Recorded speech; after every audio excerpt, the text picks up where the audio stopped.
Hoy que comenzamos este triduo en honor de la Asunción de la Santísima Virgen María, me gustaría durante 3 días fijarme en algunos pensamientos sueltos acerca de la Virgen. Van a ser pensamientos sueltos tomados de, pues me gusta leer lo que otros autores han escrito de la Virgen y bueno, estas son algunas de esas cosas que he sacado de las lecturas. La primera de ellas, la Virgen María probablemente no sabía que ella no tenía la mancha del pecado original. Probablemente ella no se le pasó por la cabeza, porque hubiera pensado que era presunción y soberbia, habiendo nacido como todos los demás, de un padre y una madre. Ella se consideraba normal. Sin duda, no se consideraba elegida.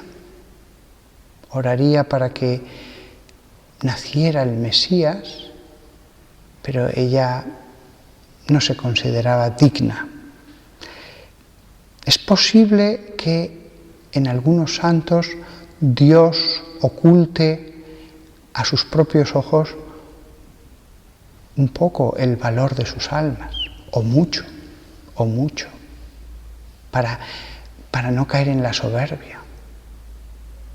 María se consideraba una aldeana más, que quería ser fiel al Señor y le daba gracias de no haber pecado nunca. Después, ella es la que va a ayudar a Jesús, es una forma de ver la misión de María, es la que va a ayudar a Jesús en la labor que tiene Él de cortar el árbol del pecado con sus 4 ramas, la soberbia, la avaricia, la glotonería y la lujuria. Jesús, como hombre, se sentía a veces desmoralizado, solo, rodeado de la ingratitud de los hombres. Jesús, como hombre, sí que necesitaba tanto la ayuda de su madre, que se convirtió en su mejor amiga, en su mejor confidente.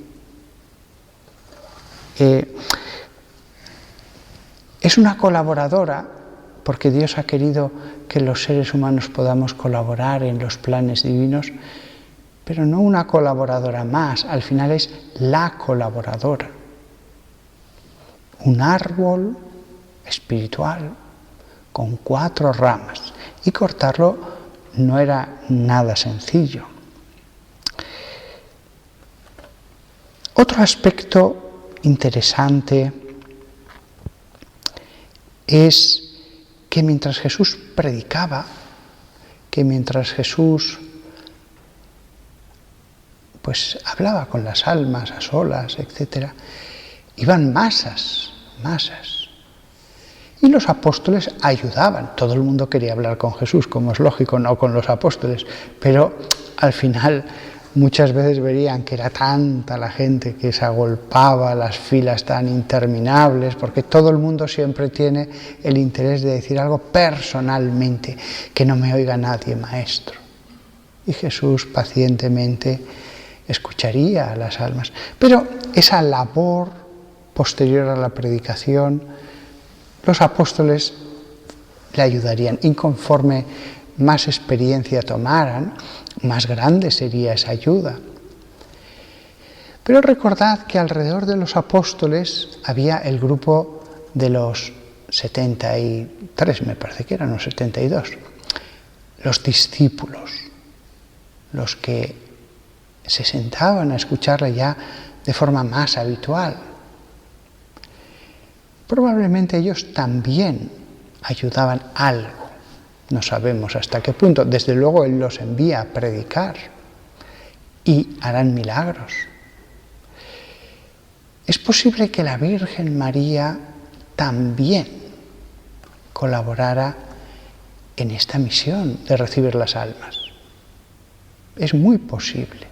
María quería escuchar a Jesús y aunque es verdad, pienso, solamente lo sabremos cuando estemos en el cielo, que habría temporadas que a lo mejor ella estaba en Nazaret, pues viviendo la vida de oración, recogimiento de siempre, pero habría otras temporadas que se acercaría con otras mujeres a estar cerca de Jesús. Y allí la gente que no podía ir a Jesús sí que le gustaría ir a su madre. Su madre no era un discípulo más. Y es posible que María, pues, no solamente escuchase y diese consejos, ella no podía absolver, pero María era un agua en la que se podían lavar las almas. Ella no podía dar el sacramento, pero acordaos de que en la tienda de la reunión antes había un lugar donde se lavaban los levitas y cuando se construyó el templo allí estaba el llamado mar de bronce, aunque bueno, en hebreo es mar de fundición, esa sería la traducción exacta, no se sabe más que la forma y que estaba sobre 12 toros. La traducción exacta sería mar de fundición, se supone que era de bronce, por eso se le llama mar de bronce, y era muy ancho, pone allí en codos la longitud. María, en cierto modo, es ese mar de bronce. Ella no puede perdonar, pero ella contiene de algún modo el agua del perdón de Dios. El mar de bronce que había antes del templo perdonaba, por sí mismo no, era un objeto inanimado. Pero los levitas que iban allí a lavarse el cuerpo entero sabían que era un agua de purificación. Sabían que tenían que pedir el perdón a Dios, pero también sabían que Dios había puesto allí eso con esas aguas. María, en cierto modo, es ese mar de bronce. Llena de Dios, las almas salían purificadas después de haber llorado sus penas, contado sus vidas, Dios me perdonará lo que he hecho. María ejercía esa función como lo otro en el atrio ejercía esa función. Además, el mar de bronce, dice el texto de la Biblia, que su borde era el de una copa, como una flor de lirio. Dice el libro de Reyes, 1 Primero Reyes, como una flor de lirio. María es esa flor pura de lirio. Un último pensamiento para acabar. Este os sonará muy conocido, pero tal como lo expresó este autor, me gustó. Decía él, si el arca mosaica contenía el pan y la palabra de Dios, acordaos que dentro estaban las tablas de la ley, el pan y la palabra de Dios, ¿qué arca habrá preparado entonces Dios para su misma palabra y para el verdadero pan venido del cielo? Aquel pan que se guardaba en el arca, en realidad el maná, pues allí no estaba Dios. Era su permanencia un recuerdo del pan que había bajado del cielo. Y las tablas de la ley eran palabra de Dios lo que había inscrito allí, pero eran palabras escritas. Mientras que Jesús Él es el verdadero pan del cielo y es la palabra viva. Si aquella arca tan bella para contener esos objetos era así y era tenida en ese honor, siempre el arca, en todo el Antiguo Testamento,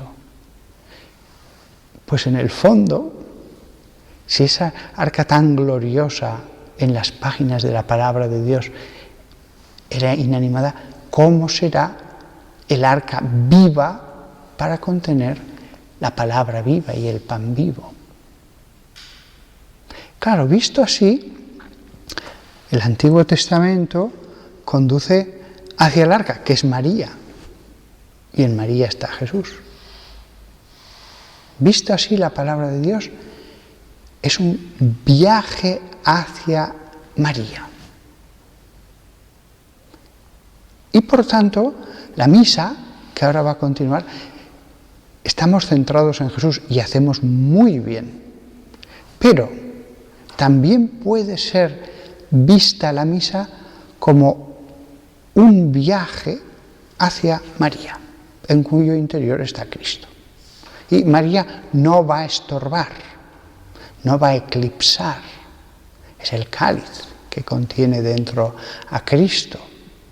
Pero los distintos ritos pueden ser entendidos de este modo mariano, que solo es un camino hacia Jesús. Y es otro modo de ver a Jesús.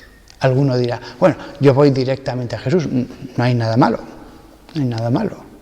Pero tal como ha dispuesto las cosas Dios, incluso en el Antiguo Testamento, el camino mariano te hará comprender más aspectos de Jesús. Te hará comprender más aspectos de Jesús.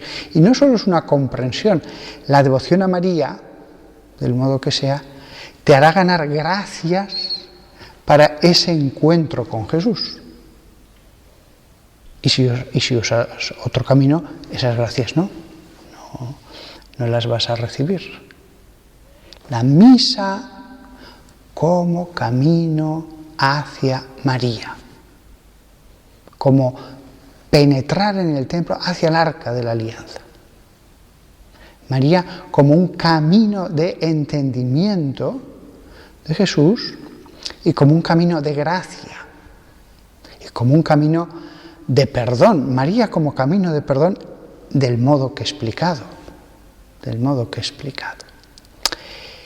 María sigue, por tanto, siendo la colaboradora, como cuando Jesús en esos 3 años ayudaba directamente a las almas, pero allí estaba María. María sigue colaborando, recibiendo a cada uno de los hijos de Dios que quiera hablar con ella. Es una puerta hacia Jesús.